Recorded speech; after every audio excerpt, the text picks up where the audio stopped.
No coração da vibrante cidade de Nova York, entre os arranha-céus e o barulho da cidade, um vilão implacável, conhecido apenas como o Pesadelo, tramou um plano diabólico.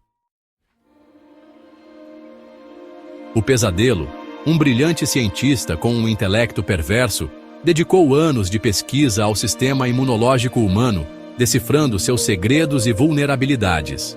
Ele descobriu como explorar as complexas interações entre as células imunes, manipulando-as para atacar o próprio corpo em vez de protegê-lo.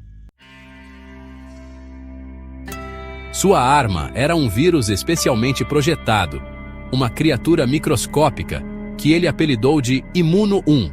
Este vírus era uma chave que abria as portas do sistema imunológico, permitindo que o Pesadelo controlasse e reprogramasse suas defesas. Quando o Imuno 1 infectava um indivíduo, ele se espalhava rapidamente pelo corpo, infectando células imunes e alterando seus comportamentos. Em vez de combater patógenos invasores, as células imunes agora se tornavam soldados de um exército implacável, atacando os tecidos saudáveis do corpo. O resultado foi uma epidemia de proporções apocalípticas. As vítimas do Pesadelo sofriam de uma variedade de doenças devastadoras, desde inflamações crônicas até cânceres agressivos. Seus corpos se tornavam campos de batalha, onde as células imunes se enfrentavam em uma guerra sem fim. A dor era insuportável. A pele das vítimas se tornava vermelha e inchada, coberta de erupções dolorosas. Seus órgãos internos se inflamavam, causando febre alta e dores lancinantes. E, por fim, seus sistemas imunológicos esgotados sucumbiam, deixando-os indefesos contra as infecções oportunistas. O Pesadelo observava com prazer a destruição que causava, saboreando o poder que tinha sobre a vida e a morte. Ele era o Deus do caos, o arquiteto da destruição. Mas o Pesadelo não estava sozinho em sua busca pelo poder. Uma equipe de cientistas corajosos, liderada pela doutora Alexandra Stone, uma renomada imunologista, já estava mobilizando esforços para neutralizar os devaneios de O Pesadelo. O estridente toque do despertador digital invade o sono de Paul, arrancando-o da escuridão morna do quarto. Ele resmunga, tateando o criado mudo até silenciar o aparelho com um tapa meio estabanado. Seus olhos piscam, lutando para se acostumar com a tênue luz da manhã que escapa pelas cortinas. O corpo pesa, a sensação de cansaço matinal que se tornou sua companheira constante. Com um suspiro pesado, Paul se levanta. A rotina é mecânica, quase dolorosa. O café ralo, o chuveiro morno que mal espanta o frio, a camisa amarrotada que ele tenta alisar com as mãos. Desde os cortes no governo, cada detalhe da vida parece mais precário, mais desgastado. Pelo menos ele ainda tinha o emprego. Ser um dos poucos servidores federais que resistiram ao último expurgo era uma vitória amarga, conquistada a duras penas e banhada em ansiedade. Ao sair de casa, a rua parece mais silenciosa do que o normal. Menos carros, menos pessoas. Estranho, pensa Paul, enquanto caminha apressadamente até o ponto de ônibus. No caminho, repara em um cartaz rabiscado em um poste, meio apagado pela chuva. Atenção! Casos de alergias e irritações de pele em alta na cidade. Ele ignora, focado na preocupação de não se atrasar. Atrasos agora eram sinônimo de perigo. No ônibus, o clima é pesado. Alguns passageiros tossem discretamente. Outros parecem abatidos, com olheiras profundas. Uma mulher espirra repetidamente, um som fraco e abafado. Paul sente um leve incômodo na garganta, uma coceira irritante que o faz engolir em seco. Deve ser só o ar seco, ele tenta se convencer. Ao chegar à repartição, a cena é de um choque silencioso. O saguão, geralmente movimentado e barulhento, está quase vazio. As mesas, antes ocupadas por pilhas de papéis e computadores ligados, agora ostentam um vazio fantasmagórico. Luzes piscam em alguns cantos, como se a energia estivesse instável. O ar parece denso, carregado de uma atmosfera pesada. No setor de Paul, o cenário é ainda mais desolador. 10 mesas, apenas 3 ocupadas. Os poucos colegas presentes se movem em silêncio, com expressões cansadas e preocupadas. Um deles, o Antônio, está com um copo de água com limão e gengibre, tomando pequenos goles. Antônio sempre foi ligado em saúde natural, meio hipocondríaco, pensava Paul. Ele aponta com a cabeça para as mesas vazias. Antônio. Dizem que é um surto. Geral caindo doente. Febre, cansaço, umas manchas estranhas na pele. Paul franze a testa. Ele se lembra do cartaz na rua, mas descarta a coincidência. Paul, V.O. Que tipo de manchas? Antônio, V.O. Sei lá, umas vermelhidão, umas coceiras. Uns dizem que é alergia, outros que é vírus novo. O João, lá do RH, faltou hoje com uma dor de cabeça que não passava com nada. E a Maria, coitada, parece que amanheceu com as juntas todas inchadas, mal conseguia se mexer. Uma colega, a Clara, se aproxima, com um semblante abatido. Ela esfrega os olhos vermelhos e boceja. Clara, V.O. Eu tô exausta. Não dormi nada essa noite. Uma dor no corpo, sabe? E uma irritação na garganta que não sara. Ela pigarreia, a voz rouca. Clara, V.O. Dizem que o hospital tá lotado, gente procurando o médico desesperada. Paul sente um calafrio percorrer a espinha. A quantidade de gente doente, os sintomas vagos e variados. Algo não se encaixava. Paul. Mas o que os médicos estão dizendo? Já sabem o que é? Clara. Uns falam em intoxicação alimentar coletiva, outros em estresse. Um amigo meu, médico residente, comentou que estão investigando um possível agente infeccioso diferente, algo que mexe com o sistema imunológico, sabe? Ela fala a palavra imunológico com um certo receio, como se fosse algo perigoso demais para se mencionar. Ele abaixa a voz, quase sussurrando. Antônio. Dizem que estão chamando uma tal de Doutora Stone para investigar. Uma especialista famosa nessa área de imunologia. Ao ouvir o nome Doutora Stone, algo se acende na mente de Paul. Uma faísca de reconhecimento, uma vaga lembrança que dança nas bordas da consciência. Ele sente um leve aperto no peito. Uma sensação estranha, como se aquele nome, perdido em algum canto obscuro da memória, fosse importante, muito importante. Mas por quê?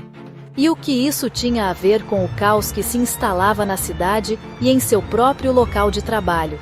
A confusão e a preocupação se misturam em sua mente, enquanto o nome Doutora Stone ecoa como um sussurro misterioso em meio ao silêncio perturbador da repartição quase vazia. Naquela noite, o cansaço venceu Paul, arrastando-o para um sono conturbado. Mas o descanso não veio. Em vez disso, a mente mergulhou em um labirinto de pesadelos, povoado por sombras e sussurros inquietantes. Ele se viu novamente naquela multidão espectral, rostos opacos e vozes monocórdicas preenchendo o ar com mensagens subliminares. As palavras, antes apenas perturbadoras, agora pareciam carregar um código, uma linguagem oculta da doença. Lipídios oxidados, glicação avançada, estresse oxidativo, permeabilidade intestinal, disbiose, adipocinas pró-inflamatórias, resistência à insulina, microbiota alterada, inflamassoma ativado, via NF-κB, citocinas TH17. As frases ecoavam em sua mente, termos científicos desconexos, como peças de um quebra-cabeça macabro. As pessoas no sonho, autômatos sem vontade própria, repetiam os comandos, incorporando os códigos em suas vidas. Ele as via consumindo montanhas de bacon crocante e embutidos brilhantes, rostos tensos contraindo-se em espasmos de irritabilidade, corpos curvados sob o peso da exaustão, respirando o ar denso e poluído de fábricas fumegantes. Uma onda de náusea o invadiu, a compreensão de que estava testemunhando a receita para a autodestruição. O despertador gritou, arrancando Paul do abismo onírico. O corpo tremia, encharcado de suor, a garganta arranhando como lixa. Os códigos do pesadelo, lipídios oxidados, inflamassoma, citocinas, pairavam na mente, fragmentos de um enigma a ser decifrado. No trabalho, o silêncio era ainda mais opressor. As mesas vazias se multiplicavam como túmulos em um cemitério corporativo. A lista de ausências agora era uma declaração de guerra silenciosa. O burburinho matinal se extinguira, substituído por olhares furtivos e cochichos abafados. Sumiram mais, Antônio murmurou, o rosto pálido e abatido. A Clara, o Ricardo, o Paulo. Foi como se a terra tivesse engolido. Dizem que o RH está em pânico, mas a ordem é abafar tudo. Paul sentiu o gelo na espinha. Sumiram não era apenas uma palavra, era a constatação de que algo terrível, metódico, estava em curso. E a conexão com os dissidentes se tornava cada vez mais clara. Os que se opunham, os que questionavam, estavam sendo dizimados. Um estalo, como um raio em meio à escuridão. Paul começou a cruzar os nomes dos desaparecidos com os poucos que ainda resistiam. E a verdade, fria e cortante, se revelou. Eram os rebeldes, os inconformados, os que ousavam pensar diferente, que estavam sendo varridos do mapa. A lealdade de Paul, antes inabalável, ruiu como um castelo de cartas. A admiração pela nova administração se transformou em repulsa, a crença em decepção amarga. Ele havia sido cego, cúmplice, talvez até mesmo um instrumento involuntário daquela máquina de destruição. Na copa, vozes sussurravam em tom confidencial. Cansaço crônico. Parece que a bateria nunca carrega. Dores articulares migratórias. Um dia é no joelho, outro no ombro. Reações alérgicas a tudo, até ao sabonete. Infecções oportunistas. Herpes, candidíase, direto. Os médicos falam em idiopático, psicossomático, mas ninguém resolve. As descrições, antes vagas, agora ganhavam contornos mais nítidos, delineando um padrão sombrio. Esgotamento implacável, dores erráticas, alergias inexplicáveis, infecções recorrentes, um mosaico de sofrimento pintado com cores de mistério e desespero. Nenhuma doença contagiosa convencional, mas sim um colapso sistêmico, uma falha múltipla de órgãos e funções. A sombra da doutora Stone pairava novamente sobre seus pensamentos.